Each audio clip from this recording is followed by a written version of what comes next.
दोस्तों नमस्कार। क्लासरूम में आप सभी का स्वागत है। आज के वीडियो में हम आप लोगों से कुछ आपके कैरियर के बारे में बात करना चाहते हैं। इस कोविड-19 के बाद तो लगता है कि सब कुछ धुला-धुला सा लगता है, हर किसी बच्चे के मन में हर कोई एक उदास सा चेहरा लेके बैठा रहता है। अब आजकल के बच्चे इतने डर गए हैं कि हाँ, हम लोगों की पढ़ाई नहीं हो पा रही है, हम लोग घर बैठे हुए हैं। जो ऑनलाइन क्लासेस हैं वो गांव के किसी बच्चों को अवेलेबल हो पा रही हैं, किसी को नहीं हो पा रही हैं। इसी वजह से हम आप लोगों के लिए आज का जो टॉपिक लेके आए हैं वो है आप लोगों का करियर। सबसे बड़ी परेशानी, आप लोग चाहे कुछ भी पढ़ लें, कुछ भी लिख लें, लेकिन सबसे लास्ट में जो ऑप्शन आता है कि हाँ, आखिर अब हमारे करियर का क्या होगा। आज के बच्चे 8वीं में पढ़ लेते हैं, 9वीं पढ़ लेते हैं, 10वीं, 11वीं, 12वीं, पर उनको ये पता नहीं होता कि आखिर वो पढ़ क्यों रहे हैं। लगभग 75 से 80% बच्चों का यही है कि वो पढ़ तो लेते हैं, लेकिन उनको आगे क्या करना है इसके बारे में कुछ नहीं पता। वो 10 साल, 11 साल, 12 साल से पढ़ रहे हैं, बस पढ़े जा रहे हैं। इवन इफ जो अभी मेरी बातों को जो बच्चे सुन रहे होंगे, वो भी कंफ्यूज होंगे कि हाँ, आखिर मैं क्यों पढ़ रहा हूँ, मुझे आगे जाके क्या करना है, मुझे मालूम नहीं है पढ़कर क्या करूँ। तो इन सारी चीज़ों को देखने के बाद मुझे ऐसा लगा कि हाँ, आपके क्लास के चाहे मैथ हो, साइंस हो या कोई और भी सब्जेक्ट्स हो, इनको सॉल्व करके इनको समझाने के लिए आप लोगों के पास तो टीचर अवेलेबल होंगे, आपका भाई, आपका चाचा, कोई भी। लेकिन आप लोगों के खुद के कैरियर का गाइडेंस देने के लिए कोई भी अवेलेबल नहीं होगा, जहाँ तक मुझे ये उम्मीद है। तो हमें अब करना क्या है, सबसे बड़ी मुश्किल वही है। होता क्या है कि हम लोग 8वीं, 9वीं, 10वीं, 11वीं, 12वीं, उसके बाद हमारा दिमाग एक गोलंबर की तरह बन जाता है। हमें ये नहीं दिखता कि हाँ, अब हम जाएँ तो कहाँ जाएँ?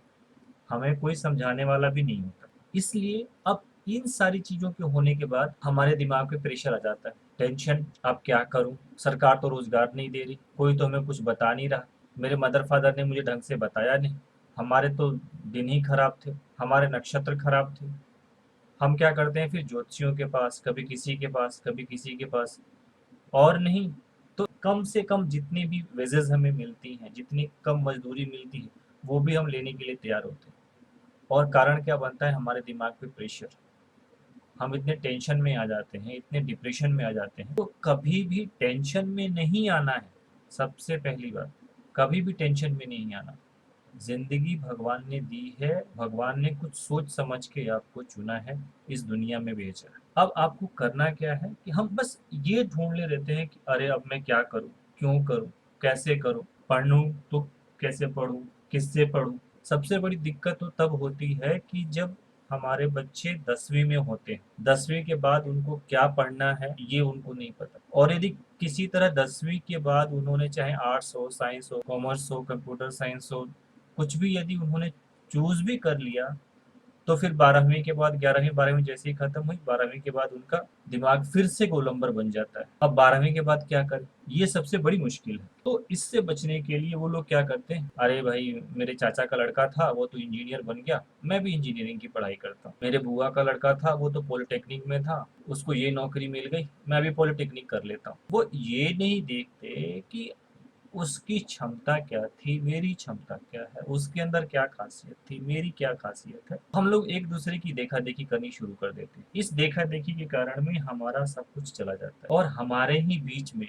जो हमसे इवन इफ अभी आए दिन आप लोगों ने सोचा देखा होगा कि सबसे कम उम्र का लड़का आईएएस बना, कोई रिक्शा वाला का लड़का डीएसपी बना, ऐसे बहुत सारे उदाहरण हैं। तो हमें बिल्कुल निराश नहीं होना है, हर चीज को देखना है। चीजों को क्या देखना है, सबसे पहले आप अपने आप में ये देखिए कि हाँ, मैं क्या अच्छा कर सकता हूँ।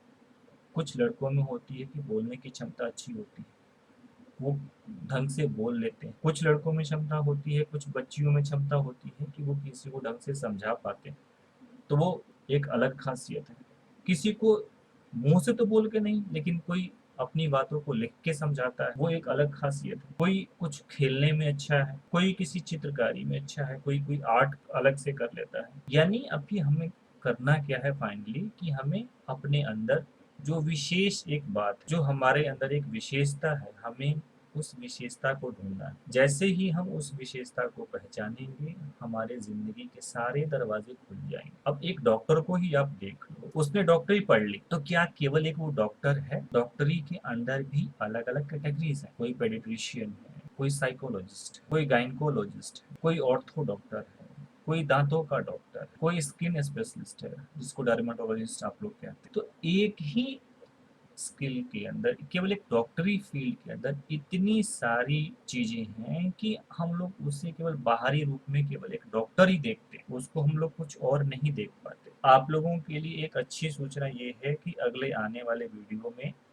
हम आप लोगों की फरमाइश पे, आप लोगों को जो अच्छा लगे, चाहे आप किसी को डॉक्टरी में पढ़ना है, किसी को इंजीनियरिंग पढ़ना है, किसी को नेता बनना है, किसी को शेफ बनना है, जो कुछ भी किसी की चॉइस हो, आप लोग कमेंट में वो चॉइस डालें। कोशिश हमारी ये रहेगी कि हर दूसरे या तीसरे दिन आप लोगों में से जिस भी फील्ड की रिक्वायरमेंट ज़्यादा रहेगी, जिस फील्ड से रिलेटेड कमेंट्स ज़्यादा रहेंगे, हम उसको उसके ऊपर एक वीडियो डालेंगे, ताकि आप लोगों के लिए वो लाभकारी हो।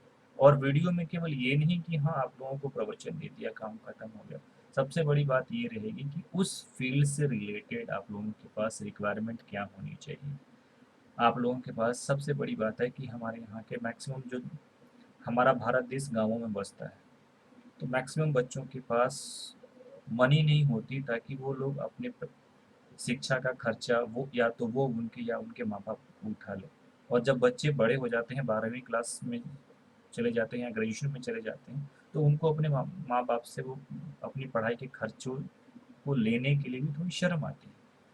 इस वजह से मिनिमम खर्चा कितना लगेगा, मैक्सिमम खर्चा कितना लगेगा, कौन से कॉलेज, कौन से स्कूल अच्छे रहेंगे, उनकी रैंकिंग क्या है, कहाँ पे पढ़ सकते हो आप, ओपन स्कूलिंग से पढ़ सकते हो, डिस्टेंस लर्निंग से पढ़ सकते हो, या रेगुलर क्लासेस जाने पड़ेंगे, उसके बाद आपको कितनी सैलरी मिलेगी, कितना पैकेज मिलेगा, कौन सी नौकरी मिलेगी, यानी लगभग सारी चीज़ें, चाहे आप बिहार से हो, यूपी से हो, महाराष्ट्र से हो, मध्य प्रदेश से हो, छत्तीसगढ़ से हो, उत्तरांचल से हो, कर्नाटक से हो, बैंगलोर से हो, या केरल से हो, किसी भी राज्य से आप हो। चलिए